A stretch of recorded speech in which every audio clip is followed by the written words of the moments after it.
នីតិថ្ងៃត្រង់ចង់ដឹងរីស័យខ្ញុំយ៉ាងណាសូមគោរពដល់អស់លោកអ្នកនាងគ្រប់សតបណៈទាំងក្នុងប្រទេសនិងក្រៅប្រទេសជាទីមេត្រីនិងជាទីនឹករលឹកបាទជាពិសេសខ្ញុំបាទសូមគោរពដល់បណ្ដាប្រិយមិត្តទាំងអស់ដែលជា fan របស់ខ្ញុំដែលជាអ្នកនិយមគ្រប់គ្រងនៅការដែលត្រូវបានចេញជារៀងរាល់ខែដែលគេហៅថាចេញលេខជាបន្តបន្ទាប់ពីខ្ញុំលោកគ្រូមកទឹកសុកដំនៅការទូទាយជោគជតារិស័យជូនដល់អស់លោកអ្នកនាងគ្រប់សតបណៈបាទខ្ញុំបាទក៏សូមលើកម្រាមដៃ10គោរពដល់ចេញពីបេះដូងព្រមទាំងប្រសិទ្ធពរជ័យជូនដល់ប្រជាជនកម្ពុជាទាំង18លាននាក់សូមអស់លោកទាំងអស់គ្នាជួបតែមហាសុភមង្គលរួមជាមួយសុខភាពដ៏ល្អជាចម្បងអស់លោកប្រាថ្នាអ្វីនឹងបានសម្រេចដោយសេចក្តីបំណងពងប្រាថ្នានេះគឺជាសារជូនពររបស់ខ្ញុំមុននឹងខ្ញុំបាទលោកគ្រូមកទឹកសុកដំជម្រាបអំពីជោគជតារិស័យឆ្នាំមមែសម្រាប់ខែកញ្ញាឆ្នាំ2026នេះបាទបើទោះបីជាខ្ញុំបាទមិនបានសាកសួរអំពីអស់លោកសុខសប្បាយជាទេឬមួយក៏យ៉ាងណាក៏សង្ឃឹមថាអស់លោកប្រកាសជានឹងបានសុខច្រើនជាងទុកបាទហើយក៏នឹងសង្ឃឹមថាកំពុងតែកាន់ទូរស័ព្ទដៃគ្រប់គ្នាដើម្បីនឹងចង់ដឹងថាតើសំឡេងដែលត្រូវបានអត្ថាធិប្បាយបញ្យល់ពីខ្ញុំលោកគ្រូមកទឹកសុកដំមានអត្ថន័យខ្លឹមសារយ៉ាងណាសូមជាងនឹងអញ្ជើញសម្ដេចទ្រង់អ្នកអង្គម្ចាស់អ្នកអង្គញាលោកអង្គញាលោកជំទាវលោកស្រីនាងកញ្ញាយើងស្ដាប់ពីនីតិយើងតាមរយៈឆ្នាំមមែក្នុងខែកញ្ញាឆ្នាំ2026ដូចតទៅឆ្នាំមមែបាទនាមជាសត្វពពែទេពពងទេវតាស្រីធាតុមាសបាទអស់លោកអ្នកនាងត្រូវចងចាំចំណាំទុកមុននឹងយើងរាប់អានបុគ្គលណាមួយយើងត្រូវតែដឹងអំពីថាតើនេះបើសិនជាអាចបាទព្រោះហេតុអ្វីខ្ញុំមិនហ៊ានប្រើពាក្យថាត្រូវតែទេខ្ញុំប្រើពាក្យថាបើសិនជាអាចឬមួយក៏ប្រសិនជាអាចបាទបើយើងចង់រាប់អានបុគ្គលណាមួយឲ្យបានជិតស្និទ្ធបាទប្រសិនជាយើងបានដឹងឆ្នាំខែរបស់គេបាទដឹងត្រឹមតែឆ្នាំរបស់គេនោះយើងនឹងអាចដឹងអំពីបាទថាតើយើងគួររាប់អានបុគ្គលនោះដោយប្រការអ្វីមួយទៅដើម្បីរៀបអេរយាប័ត្រឬមួយក៏អស់លោកខ្លះរកស៊ីជាមួយគ្នាមិនបានដឹងថាបុគ្គលនោះឆ្នាំអីផងលោកដល់ពេលរកស៊ីជាមួយគ្នារីកចម្រើនមិនអីទេប៉ុន្តែនៅពេលដែលមានចំណុចអវិជ្ជមានតាំងបន្ទោសគ្នាថាមិនបានគិតគូរអំពីថ្ងៃខែឆ្នាំរកស៊ីជួនកាលបាទមានអស់លោកខ្លះបាទមានស្វាមីភរិយារៀងខ្លួននៅពេលដែលរកស៊ីរីកចម្រើនធ្វើមិនដឹងមិនឮអំពីជោគជតារិស័យឆ្នាំកំណើតរបស់បុគ្គលចូលសមាហារណកម្មមានន័យថាចូលដើមទុនជាមួយគ្នាទេប៉ុន្តែនៅពេលដែលបរាជ័យឬមួយក៏មានរឿងរ៉ាវច្រើនបែរជាបន្តគ្នាថាតើបងមានបានដឹងថាមិត្តរបស់បងឆ្នាំអីទេនៅពេលដែលយើងសួរដឹងស្រាប់តែបន្តថាណឃើញទេគេហាមហើយហាមទៀតថាមិនឲ្យបងឯងរាប់អានជាមួយឆ្នាំនឹងទេកាលណារស់ស៊ីជាមួយឆ្នាំនឹងអត់កំណើតទេឥឡូវមែនឃើញទេតាំងពីចាប់ដៃគូជាមួយនឹងម្នាក់នឹងឆ្នាំនឹងមកខ្ញុំស្កត់សម្គាល់ខ្ញុំសង្កេតឃើញថាមានតែការធ្លាក់ចុះមានតែការអាប់អោនមែនអត់ឥឡូវមែនហើយបងឯងឃើញទេបងឯងជជែកបាទអានឹងត្រង់កន្លែងហ្នឹងបាទដែលខ្ញុំចង់ឲ្យអស់លោកអ្នកនាងយកកន្លែងនេះជាកតិសិនមុននឹងខ្ញុំជម្រាបបន្តបាទពីព្រោះថាបើសិនជាយើងអាចដឹងថាបុគ្គលនោះឆ្នាំអីនោះយើងនឹងអាចយកថ្ងៃខែឆ្នាំកំណើតរបស់យើងរួមជាមួយបើសិនជាយើងអាចនឹងត្រូវបានដឹងទាំងអស់គ្នាយកមកដើម្បីវិភាគបាទថាតើយើងចាប់ដៃគូរកស៊ីជាមួយគ្នាហ្នឹងវាអាចត្រឹមត្រូវដែរឬទេវាអាចប្រកបទៅដោយភាពត្រជាក់ត្រជុំដែរឬទេជៀសវាងថ្ងៃក្រោយទម្លាក់កំហុសទៅលើគ្នាទៅវិញទៅមកបាទកុំភ្លេចហើយក៏កុំមានការប្រមាទបើសិនជាយើងមានតែសេចក្តីប្រឹងប្រែងខិតខំយើងទាត់ចោលច្រានចោលនៅជំនឿថ្ងៃណាមួយបាទដូចយើងដើរក្នុងលាងភ្នំងងឹតដោយគ្មានសូម្បីតែដៃដែលត្រូវរាវរកផ្លូវច្រកចេញក៏មិនឃើញផងកុំថាដល់ទៅពន្លឺតូចមួយដែលអាចនាំឈ្មោះយើងទៅរកផ្លូវត្រចះត្រចង់បានដូច្នេះជាធម្មតាយើងត្រូវដឹងអំពីបាទជំនឿលាយជាមួយនឹងការខិតខំបាទវិទ្យាសាស្ត្រផងនិងអរូបីនិយមផងធ្វើឲ្យជីវិតយើងជួបប្រទះតែនឹងសេចក្តីសុខចម្រុងចម្រើនឥឡូវនេះសូមទទួលស្ដាប់អំពីឆ្នាំមមែក្នុងខែកញ្ញាដូចតទៅបាទនៅពេលនេះរាសីរបស់អស់លោកអ្នកនាងកញ្ញាកំពុងតែឡើងខ្ពស់ហើយបាទខ្ញុំប្រើភាសាមួយថាឡើងខ្ពស់ហើយបាទដែលកាលពីដើមនោះ ឬមួយក៏ខែកន្លងចុះមកនោះបាទពុំសូវបានសម្រេចទេតាមមិនសូវបានសម្រេចយ៉ាងម៉េចហើយនៅក្នុងខែកញ្ញានេះបានសម្រេចយ៉ាងម៉េចសូមទទួលសម្ដាប់ដូចតទៅប៉ុន្តែមុននឹងទទួលសម្ដាប់ក៏សូមអស់លោកអ្នកនាងបាទអញ្ជើញបំណកស្រាយស្ដាប់ពីខ្ញុំលោកគ្រូមកទឹកសុខដំជាបន្តលេខសំណាងរបស់អស់លោកអ្នកនាងកញ្ញានេះពេលនេះកុំឲ្យស្ដាប់ខ្ញុំចោលបាទត្រូវតែស្ទះចេញបេះដូងភ្លាមបាទអស់លោកសាក់លបងស្ទះចេញលមើលថាអស់លោកនឹងមានអ្វីប្លែកចម្លែកអារម្មណ៍ដែរឬទេបាទលេខសំណាងរបស់អស់លោកគឺលេខ179បាទតើ179មានអត្ថន័យខ្លឹមសារយ៉ាងណាបាទលេខ1នៅខាងមុខគឺតម្រូវឲ្យអស់លោកអ្នកនាងត្រូវមានជំនឿជឿជាក់នៅលើខ្លួនបាទឆ្នាំម៉ែខ្លួនឯងក៏អាចដឹងដែរថាឆ្នាំម៉ែមិនងាយប្តេជ្ញាផ្ដួលឬមួយក៏ជឿទៅលើបុគ្គលណាមួយប្តេជ្ញាផ្ដាស់ទេតែពិតប្រកបដែរឬទេបាទបើជឿលើគេប្តេជ្ញាផ្ដាស់ប្រកបជានឹងបរាជ័យច្រើនជាងបាទយើងជឿនៅលើខ្លួនឯងប៉ុន្តែកន្លងមកនេះឆ្នាំម៉ែក៏មានភាពអាស្មិចម្នាក់ដែរបាទមិនសូវជាជឿលើគេប្រហែលទេជឿលើខ្លួនឯងពេកក៏បណ្ដាលជាហេតុឲ្យយើងបរាជ័យដូចបច្ចុប្បន្នភាពនេះដែរបាទចំពោះលេខ7នៅកណ្ដាលបាទត្រូវរាប់អានសាច់ញាតិឲ្យពិតប្រាកដនៅក្នុងចំណោមនោះប្រកបជាមានការឆក់ល្វែងមួយហើយបានជាយើងរៀងក្លែងក្លងរៀងអាប់អោនបាទសាកល្បងសួរចិត្តខ្លួនឯងលមើលថាតើខ្លួនឯងបានបោះបង់បុគ្គលណាមួយដែលធ្លាប់ពីអតីតកាលចិត្តស្និទ្ធជាមួយយើងទេពេលយើងមានទុក្ខលំបាកតើបុគ្គលនោះធ្លាប់បានជួយយើងដែរឬទេនៅពេលណាមួយនោះស្រាប់តែយើងបោះបង់បុគ្គលនោះដោយគ្មានស្ដាយស្រណោះហើយយើងនឹងត្រូវជួបនឹងជីវិតយ៉ាងណាពិនិត្យពិចារណាដោយខ្លួនឯងបាទចំពោះលេខ9នៅខាងចុងមួយជីវិតនេះនឹងទទួលបានសេចក្តីសុខបាទនៅពេលខាងក្រោយតើខាងក្រោយដល់ពេលណាទៀតមានអ្នកខ្លះអាយុ40ជាង50ជាងតើឲ្យនៅខាងក្រោយដល់ណាទៀតបាទលុះត្រាតែជីវិតយើងលងលុះក្រោមធរណីបានយើងអាចនឹងនិយាយថាមិនទទួលបាននៅលទ្ធផលវិជ្ជមានបាទពីព្រោះលេខ9នេះចង់បញ្ជាក់ថាអ្នករស់បានដោយសារតែមានម្ដាយមានចំហគាំទ្រអ្នកឬមួយក៏មានសាច់ញាតិដែលជិតស្និទ្ធរបស់អ្នកនៅតាមជួយអ្នកជានិច្ចបើទោះបីជាអ្នកមានកំហុសខុសឆ្គងដោយប្រការណាមួយឬមួយក៏អ្នកធ្លាប់ប្រមាថធ្លាប់មើលងាយធ្លាប់កាត់ចោលធ្លាប់ផ្ដាច់ចិត្តតែគ្មានអាល័យយ៉ាងណាក៏ដោយក៏នៅមានសាច់ញាតិមួយចំនួននោះដែលត្រូវអ្នកធ្លាប់បោះបង់ចោលនៅតែមិនដាច់ចិត្តពីអ្នកដដែលបើសិនជាអ្នកនឹកឃើញដល់អ្វីមួយដែលជាអនុស្សាវរីយ៍រវាងញាតិឬមួយក៏មិត្តដែលធ្លាប់បានជួយអ្នកឲ្យរួចផុតអំពីលំទុករួចហើយអ្នកបានជាភ្លេចភ្លាំងឬមួយក៏មានការភ័ន្តច្រឡំចោទទាំងបំពេញរួចហើយបំភ្លេចមនុស្សដែលធ្លាប់មានគុណជួយអ្នកនោះអ្នកប្រកាសជាក្លែងក្លងដូចបច្ចុប្បន្នភាពនេះដែរឬទេបាទប៉ុន្តែចូលកុំអស់សង្ឃឹមគ្រាន់តែចូលមកដល់ខែកញ្ញានេះឆ្នាំម៉ែខ្លះត្រូវទទួលបាននៅដំណឹងល្អបាទចូលអស់លោកនាងបាទទាំងស្រីទាំងប្រុសទាំងបរិសុទ្ធនិងនារីទាំងអ៊ំពុកម៉ែពូវីងបងប្អូនឆ្នាំម៉ែខ្លះត្រូវទទួលបានដំណឹងល្អហើយដំណឹងល្អនោះត្រូវទទួលបាននៅពេលវេលាណាគឺនៅក្នុងសប្តាហ៍ទី2នៃខែកញ្ញានេះជាដាច់ខាតជួនកាលឆ្នាំម៉ែខ្លះទទួលបាននៅលទ្ធផលនៅក្នុងសប្តាហ៍ទី1ក៏អាចថាបាន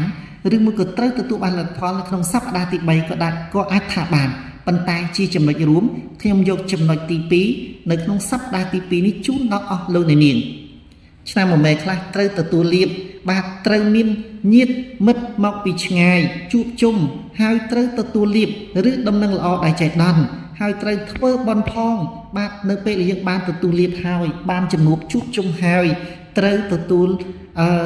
តាំងចិត្តថាត្រូវធ្វើបន់ផងសន្សំកុសលផងបាទនោះនឹងអាចសម្រេចបានដោយបំណងពងប្រាថ្នាជួបជុំញាតិមិត្តកាន់តែច្រើនប៉ុន្តែមិនមែនញាតិមិត្តដែលនាំឲ្យយើងផឹកស៊ីនៅពេលដែលយើងមានលុយមានកាក់នោះទេត្រូវជួបជុំញាតិមិត្តណាដែលពេលយើងកំសត់កំរគេតាមតែងជួយឲ្យយោបល់ឲ្យលុយឲ្យកាក់ផ្ដល់ជាចិត្តគំនិតនិងកម្លាំងកាយកុំភ្លេចថាដំណក់ទឹកភ្នែកដែលអ្នកធ្លាប់យំធ្លាប់ស្រែកធ្លាប់ប្រាប់គេថាអ្នកពិបាកណាស់អ្នកសុំឲ្យគេជួយនៅពេលថ្ងៃណាមួយនោះអ្នកបែរជាបំភ្លេចនៅសម្រែករបស់អ្នកនៅទឹកភ្នែករបស់អ្នកនៅពាក្យដុំអែដុំអូនពាក្យដែលអ្នកធ្លាប់បាន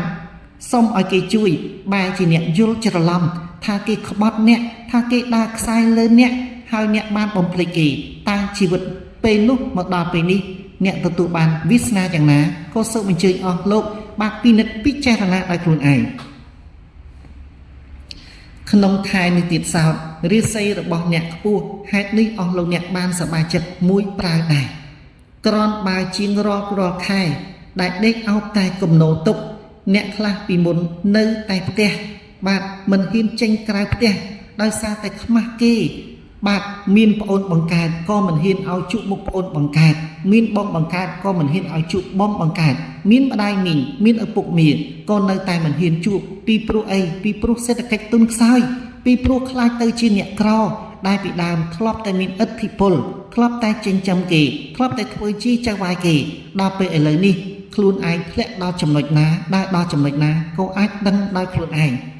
ធ្លាប់តែមានសាច់ឈាមស្អាតបរិបូរណ៍ឥឡូវនេះខ្លាចទៅជាសត្វប្រជាវស្គមកំប្រឹងមុខស្គមដូចជាមុខសេះក៏អាចថាបានបាទត្រង់កន្លែងនេះសូមអភ័យទោសខ្ញុំចង់និយាយពាក្យពិតជូនដល់ឆ្នាំមុំមេខ្លះដែលមានវិបដិសារីដែលមានទុក្ខសោកដែលសារតែខំប្រឹងណាស់មួយជីវិតនេះប្រឹងស្ទើរដាច់ខ្យល់ស្លាប់ប៉ុន្តែមិនបានផលដូចបំណងពងប្រាថ្នា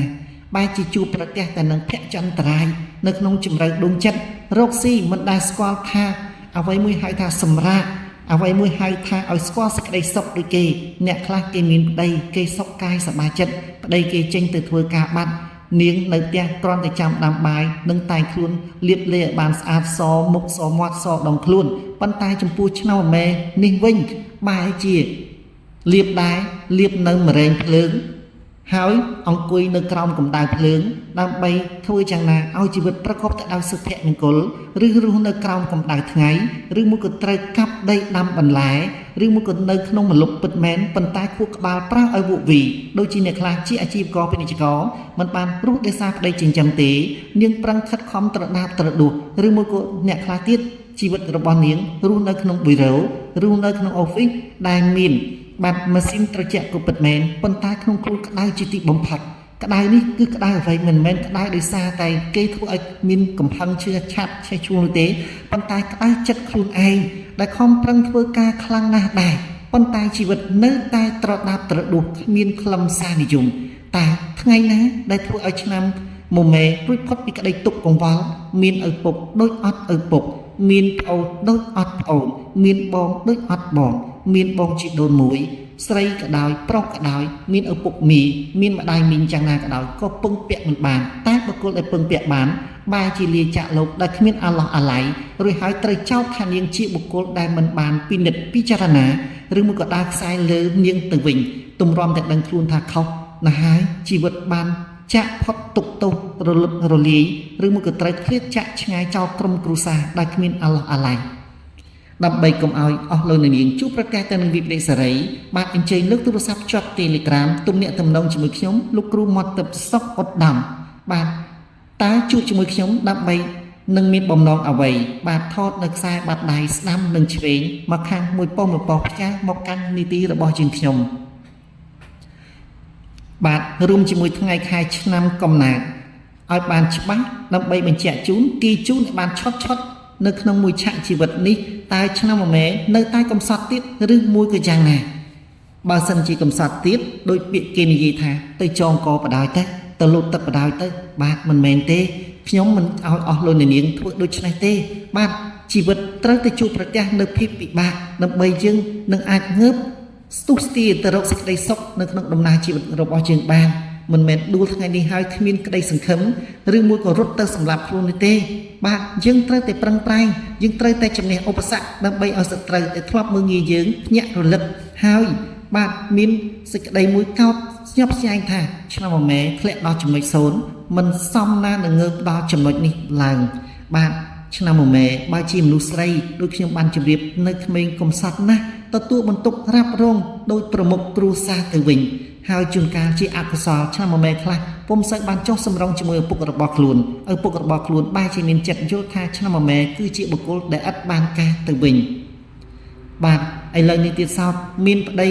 ក៏មានក្រុមគ្រួសារខ្លះឪពុកខ្លះម្ដាយខ្លះមិនសូវពេញចិត្តប្តីរបស់ខ្លួនទៀតផងឬមួយក៏ជួនកាលខ្លួនជាមនុស្សប្រុសបែរជាទទួលបានភរិយាមិនសមប្រកបរស់នៅក្នុងភពអស់សង្ឃឹមក្នុងដំណើរជីវិតពីមួយថ្ងៃទៅមួយថ្ងៃពំនាំតែក្តីអស់សង្ឃឹមពំនាំតែក្តីទុក្ខសោកក្នុងជំរៅដួងចិត្តតែថ្ងៃណាដែលអាចធ្វើឲ្យនាងរស់នៅក្នុងភពមានក្តីសង្ឃឹមបាន មានតែជួបជាមួយខ្ញុំបាទលោកគ្រូមកទឹកសុកឧត្តមបាទសន្យានឹងកែប្រែចំណុចអវិជ្ជមានកែប្រែនៅចំណុចដែលអភ័ព្វស្នេហ៍អភ័ព្វញាតឲ្យវិលមកជួបក្នុងចំនួនមួយដែលមនិតស្មាតដល់គឺមានជីវិតរស្មីត្រចះត្រចង់បាទកុំភ្លេចណាអញ្ជើញជួបជាមួយខ្ញុំបាទសុកឧត្តមគឺនឹងអាចកែវាសនារបស់អ្នកឲ្យលែងអភ័ព្វដោយការគ្រាមុនទៀតហើយត្រូវចងចាំថាយុគ9នេះគឺជាយុគនៃធាតុភ្លើងបាទចាប់ពី2024ដល់2043មានរយៈពេល20ឆ្នាំគឺជាចំណុចការផ្លាស់ប្ដូរដ៏ធំបំផុតមួយនៃជោគជតារិស័យនិងអាជីវកម្មចូលយុគ9គឺប្រៀបដូចជាការចាប់ដើមរត់ប្រណាំងលើផ្លូវគន្លងថ្មីមួយដែលគ្មានការងាកក្រោយបើអ្នកជ្រើសរើសទិសដៅខុសឬប្រកបមុខរបរដែលផ្ទុយពីធាតុរបស់យុគ9ក្នុងឆ្នាំដំបូងអ្នកនឹងត្រូវរងផលប៉ះពាល់និងខាត់បង់ពេលវេលាពេញមួយយុគស្មើនឹង20ឆ្នាំនោះឯងបាទបើអ្នកដើរផ្លូវត្រូវអ្នកនឹងស្ទុះហក់លឿនឡើងដោយភ្នំភ្លើងជោគជ័យដែលមានកំសួលបំផ្ទុះនៃល្បឿនខ្លាំងដូចឆ្នោះដែរតែប្រសិនបើអ្នកដើរខុសផ្លូវអ្នកនឹងត្រូវដួលរលំឆេះខាតបង់គ្មានសល់ក្នុងរយៈពេលមួយដ៏ខ្លីខ្លាំងក្លាដែរអស់លោកអ្នកនាងប្រកាសជាបានដឹងហើយថាអ្វីមួយដែលបច្ចុប្បន្នភាពនេះកំពុងតែបង្ហាញមហិទ្ធិឫទ្ធិឬមួយក៏ជាកញ្ចក់ឆ្លុះបញ្ចាំងឲ្យជីវិតរបស់អស់លោកអ្នកនាងត្រូវដើរដោយតាមវិធីណានោះបាទតើអ្នកតស៊ូទ្រាំនឹងការឈឺចាប់និងជីវិតអភ័ព្វដល់ពេលណាទៀតជីវិតជួបតែរឿងខកចិត្តស្នេហាមិនសមតាមបំណងរកស៊ីកាន់តែដុនដាបទៅក្នុងសង្គមគ្រួសារមានប្តីដូចអត់ប្តីមានកូនដូចអត់កូនសាច់ញាតិមិនរាប់អានធ្វើល្អបានអាក្រក់តែអ្នកចង់ឲ្យជីវិតធ្លាក់ក្នុងភពងងឹតអាប់អួរឈឺចិត្តឈឺចាប់រស់ឥតតម្លៃដល់ណាទៀតហើយបន្តបែបនេះរហូតតាមែនទេឈប់អស់សង្ឃឹមឈប់បន្តអត់ធ្មត់ឈឺចាប់បែបនេះតទៅទៀតទៅឈប់បណ្ដោយគេប្រមាថមើងងាយជិះជាន់បែបនេះតទៅទៀតផ្លូវងងឹតយ៉ាងណាក៏ដោយក៏គង់មានពន្លឺដ៏តូចមួយដែលអាចវែងញែកបង្ហាញផ្លូវឲ្យអស់លោកងាកទៅរកចំណុចវិជ្ជមានងាកទៅរកពន្លឺព្រះសូរ្យដ៏ត្រចះត្រចង់បានដែរខ្ញុំលោកគ្រូមកទឹកសុខដំគឺជាអ្នកដែលស្ម័គ្រចិត្តជាអ្នកដែលស្រាយជាអ្នកដែលនាំដឹកដៃអ្នកឲ្យទៅរកផ្លូវដ៏ត្រចះត្រចង់ជូនអ្នកឲ្យរួចផុតពីអន្លង់គុកកម្មកំណាចលោកីនេះហើយមិនតែប៉ុណ្ណោះអាចជួយកែប្រែវាសនាអភ័ព្វរបស់អ្នកឲ្យប្រែជាមានជីវិតរស្មីត្រចះត្រចង់វិញបានយើងគឺលោកគ្រូមាត់ទឹកសុខដំដូចជារូបខ្ញុំទាញមួយឆាកជីវិតទៅតាមការថតនៅខ្សែបណ្ដាយស្ដាំនិងឆ្វេងរបស់អ្នកឲ្យបានច្បាស់រួមជាមួយថ្ងៃខែឆ្នាំកំណើតខ្ញុំលោកគ្រូមាត់ទឹកសុខដំនឹងលាតត្រដាងអាបកំបាំងជីវិតរបស់អ្នកយ៉ាងឆុតបំផុតវះកាត់រាល់បញ្ហាជីវិតរបស់អ្នកយ៉ាងឆុតបំផុតវះកាត់រាល់បញ្ហាធំដោយគ្មានការលាក់លៀមមិនតែប៉ុណ្ណោះអស់លោកអ្នកត្រូវតែជាវនៅមហាយ័ន្តមង្គលនិងយ័ន្តស្នេហ៍តើអត្ថន័យមហាយ័ន្តមង្គលនិងយ័ន្តស្នេហ៍មានអត្ថន័យខ្លឹមសារយ៉ាងណាគឺកុំចាត់ចោលនិងលុបបំបាត់រាល់អំពើអាបមុខឧបទ្រពចង្រៃ